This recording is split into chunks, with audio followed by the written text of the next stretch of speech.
val, val, Gian, Gian, liquidan, bar, liquidin, bin, Yango son yin, Yango son yin. Hakonjal, balgal, Gian. Hakonjal, balgal, Gian.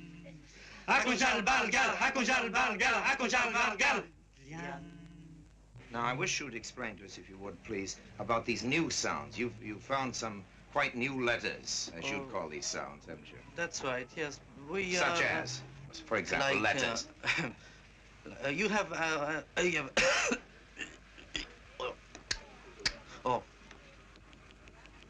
things like or well, but you use this letters mixed with letters like A, O, B, C. And you had some like one. And you have well that one. Yeah. I have one like this. Nadida. And that's a complete letter. Yeah, it's a mixture of letters and rhythm and different of strength in the way of saying. Right, in a few words. Well, see, my friend and I, we were looking for new poetry, let's say new style in poetry. We studied the history of poetry. We were sort of disappointed by surrealist poetry, and then we invented this sort of new poetry using only letters, writing symphonies or poems, but what we call lettres. Just with these letters. Just with the letters? That's right. Let's have another little fragment. Neige. This Poem about the snow. Okay. Neige.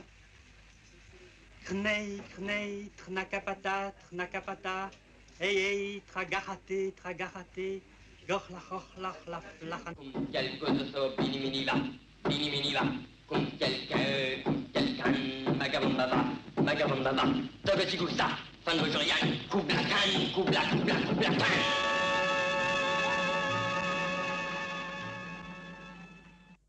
Bonjour, vous avez vu les lettrés, les grands participants aux activités du lettrisme vues par Izu. Izu est surtout ce magnifique acteur qui était Orson Welles, donc vous avez vu ce petit film et vous avez vu le slam extraordinaire qu'ils ont fait qu'avec des lettres. Alors aujourd'hui, je vais vous présenter Izu, qui est ici, vous voyez, dans une représentation artistique, on le voit avec son costume, ou ici on le voit aussi différemment. C'est des photos qui ont été utilisées pour une présentation du lettrisme à Beaubourg. Ils ont d'ailleurs beaucoup de chance à Paris d'avoir des belles expositions comme celle-ci. Pour vous dire, le lettrisme, c'est quelque chose qui est très difficile parce que, en somme, c'est un ensemble d'onomatopées. Enfin, on ne peut pas dire comme ça. C'est un ensemble de... Comme l'a expliqué d'ailleurs Izu dans le petit film que vous avez vu avant, on utilise toutes sortes de choses, de grognements, etc. Donc, c'est très difficile à traduire en lettres. Mais Izu s'est donné la peine de nous faire une petite traduction. Il a par exemple traduit 2 vers de Mallarmé, que je vous lis. La chair est triste, hélas. Et j'ai lu tous les livres. Fuir, fuir, là-bas où les oiseaux sont ivres. Et ça donne, en lettrisme, ça donne ça. Gas, la berg est best, je te regarde. Fulfier. Oh, donde ungefähr. Donc, vous voyez, c'est très compliqué, c'est très culturel, c'est assez extraordinaire, et ça nous prouve bien que ce monsieur Izu avait correctement pensé la façon de pouvoir traduire ces lettres. Il a aussi fait un très joli poème, un très beau poème qui s'appelle poème pour broyer le cafard. Alors là, je me lance aussi un petit peu. Je vous fais la première partie avec le refrain, mais vous verrez, c'est assez difficile. Uns, Wangahola, Gain Nume, Unfua, Gain Nume, Danta, Tahaha, Wangaha, Sunda, Vadaha, Wainume, Majgoyahu, Gagadaha, Gagadaha, Gaha, ha, ha, voilà, c'est un poème pour broyer le cafard. Si vous arrivez jusqu'au bout, plus jamais vous avez besoin de produits, de médicaments quelconques pour chasser votre cafard. Il est détruit à tout jamais grâce à cela. Mais détrompons-nous, ce garçon, il n'était pas uniquement il ne faisait pas que du lettrisme qu'on ne peut pas comprendre. Il a également écrit un très beau livre qui s'appelle « Initiation à la haute volupté ». Et quelqu'un a eu l'amabilité de mettre ces quelques pages sur le net et je vous les présente ici. Vous pouvez voir la haute volupté. Donc c'est un livre entièrement fait à la main avec des dessins et les textes de Izu tout autour, ou alors même là encore mieux, des dessins couverts par les textes de Izu, où somme toute il met toute sa poésie par-dessus des dessins, et le texte est aussi absolument extraordinaire. Allez sur le net pour le lire en détail, vous serez content. J'ai aussi retenu que Izu avait parlé de Picasso en disant « Si Picasso est le plus grand peintre contemporain, c'est parce que, en dehors de son talent réel, il s'est fait reconnaître par une problématique inédite, sa vision cubiste du monde. » Et voilà, le monde cubiste de Picasso. Je vous mets une première photo de Picasso où rarement on le voit d'une part avec ses cheveux, d'autre part avec une petite cravate moderne comme ça, hein, et puis une pochette avec une de ses œuvres qui est très très belle, que je vous montrerai en couleur tout à l'heure. Mais je voulais vous dire au sujet de tout cela que Picasso a été naturellement, comme tous les autres, il a été sensible à l'art pariétal, à l'art des paléolithiques, et quand il a vu la grotte de Lascaux, ça lui a fait tout de suite dire « Ah oui, c'est clair, on n'a rien inventé ». Et effectivement, lui-même, après, il a refait le taureau à sa manière. Et nous-mêmes, nous avons repris certaines photos qui avaient été faites par des scientifiques au fond de la grotte. Par exemple, celle-ci, où on voit bien le dessin exécuté par les paléolithiques, mais encore mieux, quelqu'un a repris que le dessin pour le dessin, et on peut voir à quel point finalement, comme il a dit, c'est déjà quasi cubiste, ou c'est déjà quasiment du Picasso, tant c'est beau. Picasso, qui a fait une des choses les plus belles en cubisme, c'est de nous montrer ces corps sur la plage, où tout y est, mais où tout est un peu déformé, et où c'est quand même quelque chose de vraiment très très beau. Pour cela, voilà la photo de ce que nous avons vu tout à l'heure où il était à côté de ce tableau. Il était donc là, et ici on voit, ça s'appelle la femme et la sculpture. Alors on voit qu'il y a une sculpture sur un piédestal avec une femme qui est couchée, etc. Picasso avait avait une femme qui s'appelait Françoise Gillot, et c'est elle qui a retenu cette parole de lui qui explique bien sa façon de penser. Nous avons essayé de nous débarrasser du trompe-l'œil pour trouver le trompe-l'esprit. C'est dans le livre qu'a écrit Françoise Gillot qu'on peut retrouver ces éléments. Un autre personnage qui était très proche de Picasso à l'époque et qui finalement a partagé sa chambre avec lui et qui était aussi un garçon très intelligent et un peu un précurseur du lettrisme, on pourrait presque dire, eh bien, c'est Max Jacob. Et Max Jacob est très associé à Picasso puisque c'est lui qui a baptisé cette bâtisse où il peignait avec d'autres le bateau Lavoir. Alors, je vous ai mis ici quelque chose d'un peu étrange.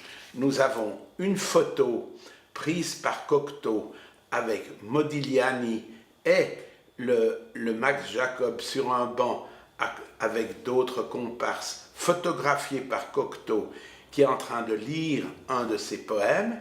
Ici, c'est une représentation de lui car il a été persécuté pendant la guerre, mais c'est très intéressant, c'est fait par Modigliani. Et je vais vous lire un poème de Max Jacob parce que c'est quand même très intéressant.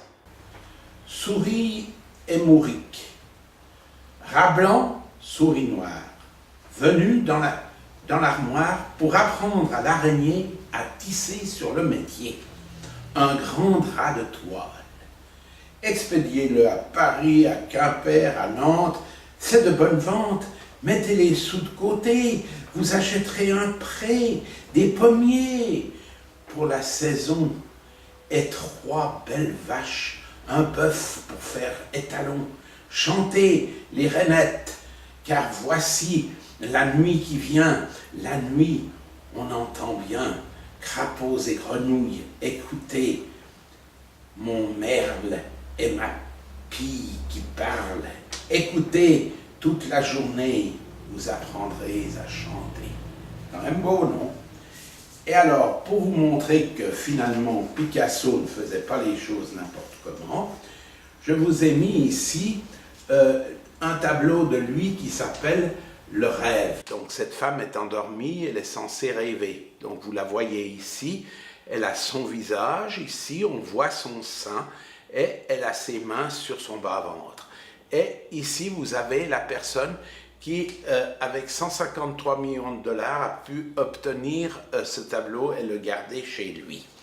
Ce que j'ai trouvé intéressant par rapport à ce tableau, c'est de voir à quel point finalement il dénommé Picasso avait une grande culture, mais une grande culture artistique, puisque on peut revoir à travers cela une peinture de Jehan Le Fouquet, où on voit cette représentation d'Agnès Sorel, la première maîtresse de la France, avec l'enfant Jésus, un manteau d'hermine et son sein bien décroché, avec un décor très beau, exactement comme il a fait ici, vous voyez, on peut bien voir avec son sein, etc. Et, comme elle est morte très jeune, on peut voir aussi dans un musée son buste funéraire, et quand on voit son buste funéraire, on se rapproche assez près de ce qu'on voit là. Donc ce monsieur-là n'a pas fait un mauvais achat, c'est vraiment un très beau tableau, un tableau magnifique qui figure dans beaucoup de livres et dont on les félicite. Pour aller plus loin maintenant, je vais vous montrer en 1932 un tableau qui est super connu parce que c'est le tableau de Millet et que l'Angélus de Millet, il figurait très souvent sur le cahier des postes. On avait toujours repris ça avec le calendrier en dessous et on avait cette vision très paisible de ce coucher de soleil. L'Angélus, voilà, on prie, il y a le clocher, on peut presque entendre la cloche. Les Allemands, eux, ils étaient beaucoup plus directs. Ils avaient utilisé le peintre Böcklin de Bâle pour mettre sur leur calendrier. Ils ont toujours mis cette représentation de l'île des morts. Alors vous voyez, c'est aussi très intéressant. Ça, c'était ce qu'il y avait sur le calendrier des postes allemands. Mais le calendrier des postes françaises, avec son Angélus, il faut maintenant venir et expliquer ce qui est arrivé à cet Angélus. Pour expliquer ce qui est arrivé à cet Angélus, je vous montre un personnage très intéressant qui s'appelle Pascal Quignard, une belle tête, un bel homme, une grande intelligence, un écrivain, un grand écrivain français qui d'ailleurs a été transcrit au cinéma avec tous les matins du monde, avec très très belle histoire sur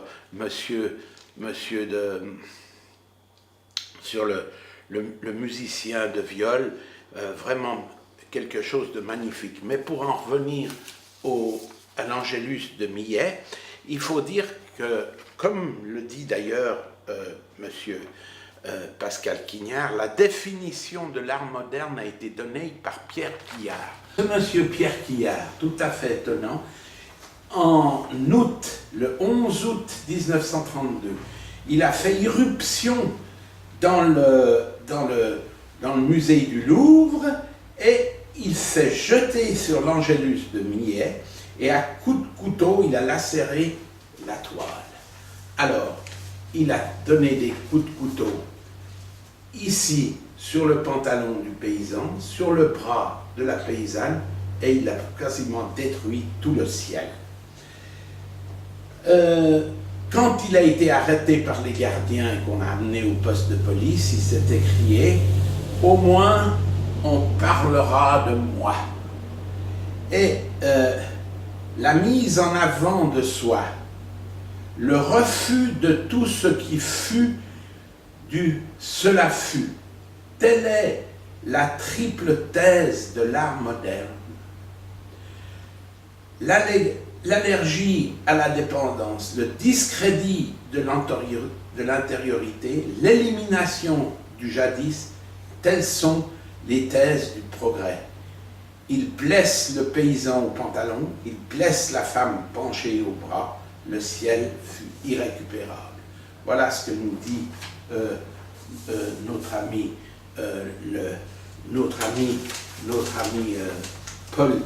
Paul Quignard, ici, très beau, dans cette magnifique photographie. Je voudrais quand même mettre aussi en avant un homme très intéressant qui a fait énormément pour l'art moderne, c'est Bernard Dorival. Voilà une photo prise par une photographe suisse de Bernard Dorival chez lui, avec ses affaires, tendant un peu l'oreille. On a de lui cette petite citation: « Les figures deviennent de plus en plus des signes, de moins en moins représentatifs et finalement absolument abstraits. » Donc ça veut dire que quelqu'un qui peut signifier ainsi l'art moderne en quelques mots, en quelques lettres, comme dirait Isou, eh bien, on comprend qu'il ait pu être le grand directeur de ce magnifique musée d'art moderne à Paris. Comme il était aussi le premier conservateur du musée de Port-Royal, Port-Royal lui a donné cette année, il lui a offert la possibilité de faire, enfin il est décédé, mais en utilisant tous les tableaux qu'il avait. Il a fait d'ailleurs sa thèse sur un grand peintre français qui s'appelle Champaigne. Et ils ont fait une rétrospective des œuvres qu'il a conservées par devant lui, qui sont ses œuvres personnelles. Et alors, il y a, parmi les œuvres de Champaigne, il y a ce magnifique portrait de l'abbé de Saint-Cyran. C'est tellement magnifique comme c'est peint, c'est tellement fin, c'est tellement représenté, Monsieur de Saint-Cyran, avec des livres, cette espèce de solitude autour de lui, parce que c'était un grand solitaire. On peut voir aussi son élégance avec ses manchettes de dentelle, c'est tout à fait magnifique. Donc voilà un Champaigne, un tableau de ce peintre, et comme ce monsieur a été jusqu'au bout, je vous montre une autre des toiles qu'il a conservées. C'est une toile de Zhao Wuqi. Zhao Wuqi, c'est un peintre chinois qui ne nous est pas complètement étranger, puisqu'il est décédé à Nyon, dans la petite ville qui est ici à côté de Genève, et on peut voir que il y a aussi chez Zhao Wuqi toute l'idée de la tradition chinoise transformée, mutilée, cassée pour arriver à faire quelque chose d'abstrait, de magnifique, etc.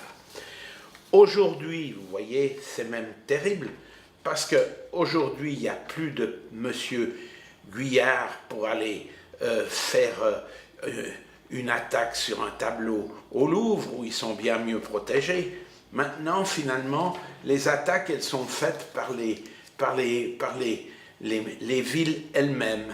Je vous mets ici une représentation de Banksy.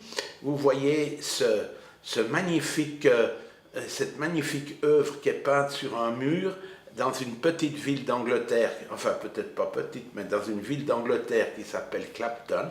Dans cette ville, ils avaient cette petite fresque faite par Banksy, où on voit des pigeons pleins de graines, bien gras, et puis cette petite maigre hirondelle qui est là, et on voit leurs pancartes qui disent « Va-t'en, pas d'immigrants ici, ne touche pas à nos verres ». Alors, comme finalement, ensuite, ils ont fait repeindre le mur, je vais vous montrer l'effet que ça fait, comme c'est terrible. C'est terrible quand on fait ça. Vous voyez, c'est terrible quand on pense que finalement, on a rayé tout ça. C'est terrible, terrible de penser qu'on a détruit une œuvre d'art au même titre que les paléolithiques, c'est-à-dire une œuvre d'art d'avant la monnaie, d'avant l'argent. Une œuvre d'art, ça c'est quand même quelque chose d'absolument incroyable de penser que maintenant, les communautés, une ville avec un maire, des policiers, des lois, tout un bastringue, ils peuvent tout d'un coup détruire une œuvre d'art sans que personne ne dise rien. Mais en Amérique, on a été encore plus loin. C'est ça que je vais vous montrer maintenant. En Amérique, on a été vraiment loin. Je vous montre ici monsieur Robert O'Neill. Ce monsieur a défrayé la chronique il y a quelque temps parce qu'il a été dire à tout le monde que c'était lui qui avait tué Ben Laden. Mais, je veux dire, il n'y avait pas besoin de glorifier une chose pareille, parce que c'est une horreur de penser que les États-Unis, parce qu'ils sont le pays le plus puissant du monde, alors ils peuvent aller au Pakistan sans demander l'autorisation, ils arrivent avec leurs avions, leurs hélicoptères, leurs bateaux, peu importe quel moyen, on débarque ici monsieur Robert O'Neill, qui était de l'équipe numéro 6 de la Navy, de la SEAL de la Navy, donc voilà leur petit drapeau, et avec ça, eh bien, ils vont là-bas, ils tuent cet homme, ils le chargent dans leur hélicoptère, ils le jettent dans la mer. Si finalement la raison d'État permet de telles libertés, évidemment, moi, je vous le dis, aujourd'hui, on peut alors dire que la mafia pourrait être cotée en bourse. La mafia, à ce moment-là, elle pourrait aussi avoir des fonds philanthropiques pour entretenir ses membres, car finalement, ils pourraient s'habiller très bien, donc on pourrait forcer sur l'élégance, montrer que ça va, qu'ils sont bien habillés, qu'ils sont élégants. On pourrait forcer sur la gastronomie et dire, ben voilà, ils aiment bien manger, voilà, alors on leur organise le bien manger, etc. Et puis, évidemment, on se soucie d'eux concernant concernant leur confort. C'est le confort qu'il faut mettre en avant. C'est d'ailleurs tellement vrai que aujourd'hui, la maison de Scarface, c'est-à-dire Al Capone, c'est Al Capone. Alors aujourd'hui, la maison d'Al Capone, vous voyez, qui existe toujours, sa villa, mais vous pouvez constater le confort qu'il y a dans cette maison. Regardez comme c'est beau. En bas, il y a un port. Ça, c'est uniquement devant la piscine. Ça, c'est juste pour dire qu'on a une petite maison. La maison principale, elle est là derrière. Elle est absolument confortable. Vraiment, on s'est donné de la peine.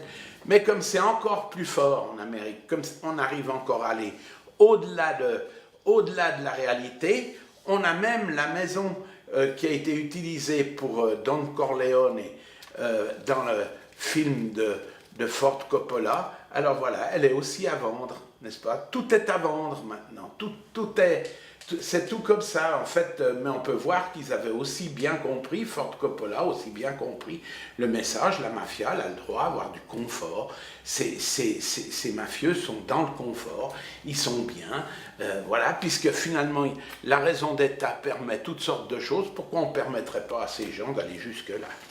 Enfin, avant de vous dire que on va partir parce qu'on va aller vers une nouvelle année, alors je voulais vous dire, regardez, courage, fuyons. Et avec ça, je vous donne une petite chanson qui est peut-être tout à propos. Petits oiseaux, oiseaux qui mangeaient du crottin, petits oiseaux, oiseaux, ne vous envolez pas. Petits oiseaux, oiseaux, qui mangeaient du crottin, si vous vous envolez, le crottin restera. En fait, il est bien resté, le crottin, on a même jusqu'ici, vous voyez, c'est terrible. Enfin, courage, fuyons.